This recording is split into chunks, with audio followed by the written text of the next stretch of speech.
I move to take note of the minister's statement. Mr President, Minister, maybe you should stay and listen to what the Senate has to say, Minister Colbeck, because as of yesterday there were 353 Australians in residential aged care who had died from COVID-19, and today more than 360. And it is a disgrace that this minister leaves the chamber when the parliament is taking note of his statement. Or I hope all Australians can see how he just turned his back on his accountability and responsibility in this parliament and did not have the honour and principle to stay and listen. Now, 353 yesterday, 360 more deaths today, more than 1,100 as of today, more than 1,100 active cases. But these numbers tell a tragic story.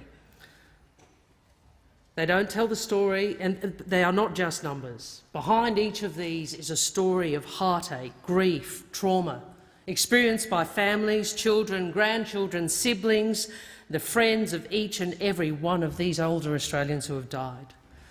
Now, it is true we are in the grips of a global pandemic, and there are some who would suggest, like the government, these deaths are unavoidable.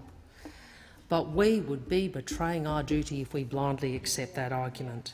We would be blindly betraying our duty to the more than 360 Australians who have died and their loved ones, and we would be betraying our duty to the 200,000 Australians in aged care, and we would be betraying our duty to those who put themselves at risk every day to care for them. You see, this was avoidable, it was foreseeable, and it was anticipated. Senator Colbeck says today that this has been the government's highest priority. That is demonstrably untrue. You see, Senator Colbeck was warned. He knew aged care was in crisis already before COVID hit. Just as they had before the bushfires last summer, this Morrison government has had warning after warning after warning on aged care. The interim report of the Royal Commission, entitled Neglect. The warnings from experts, from unions representing workers in aged care homes, the tragic events at Dorothy Henderson Lodge and Newmarch House earlier this year, and the warnings from his own backbenchers, the lessons from his own government's reports in March and in June. So just as in the bushfires, the failure to act on these warnings, that minister's failure, this government's failure, has left devastating consequences for Australians.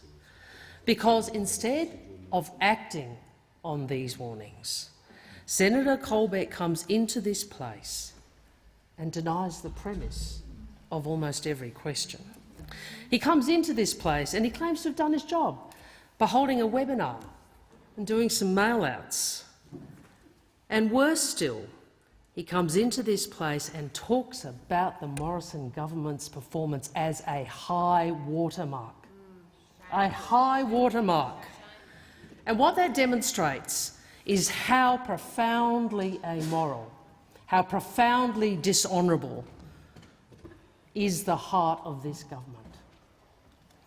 And what it reveals is this government's, under Scott Morrison, this government's continued preference for self-congratulation over action.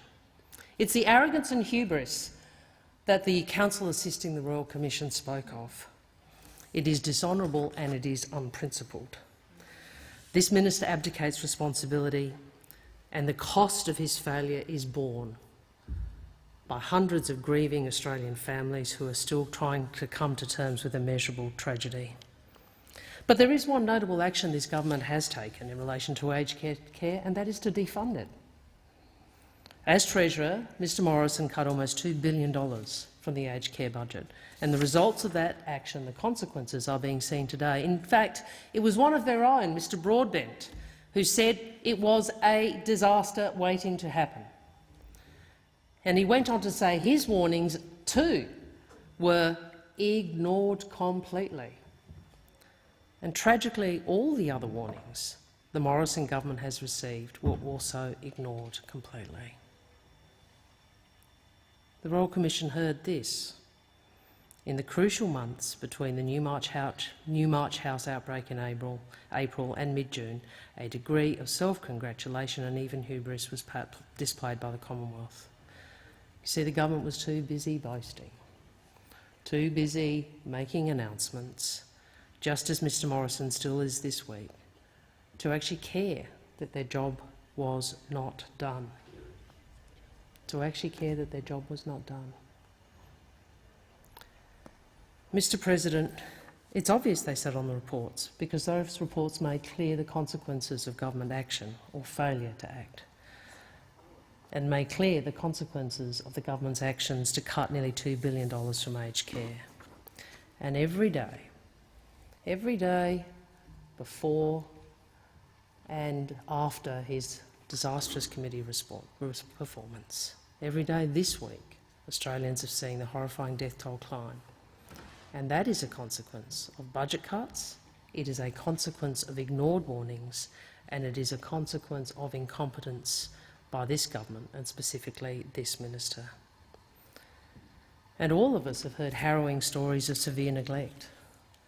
Brendan from Victoria, who we spoke about yesterday, who said his 94-year-old mother, removed from her room after testing positive for COVID-19, was found not to have been showered for 4 days due to staffing shortages.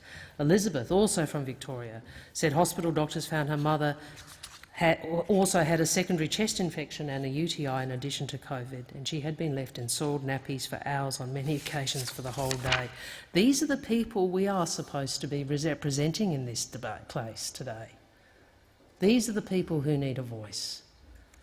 And he seeks today, this minister, to dismiss this debate as political. Well, I have a human question of my fellow senators, a question for all of you. Would any of you want your loved ones to be in Senator Colbeck's care?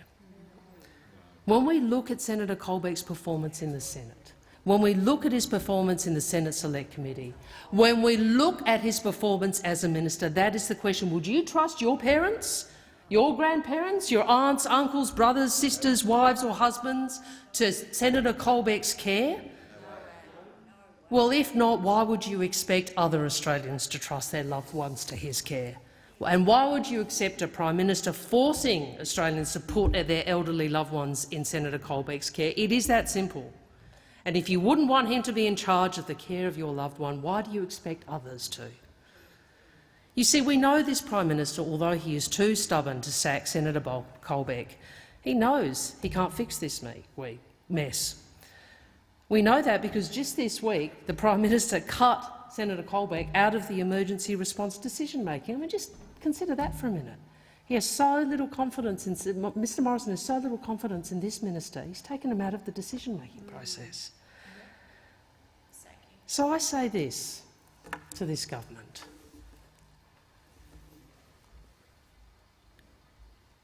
If even Scott Morrison, Mr Morrison, knows that Senator Richard Colbeck isn't up to the job, why should any of us expect Australians to believe that he is? The fact is, Senator Richard Colbeck has lost the confidence of the Parliament, he has lost the confidence of the public, and he has to go.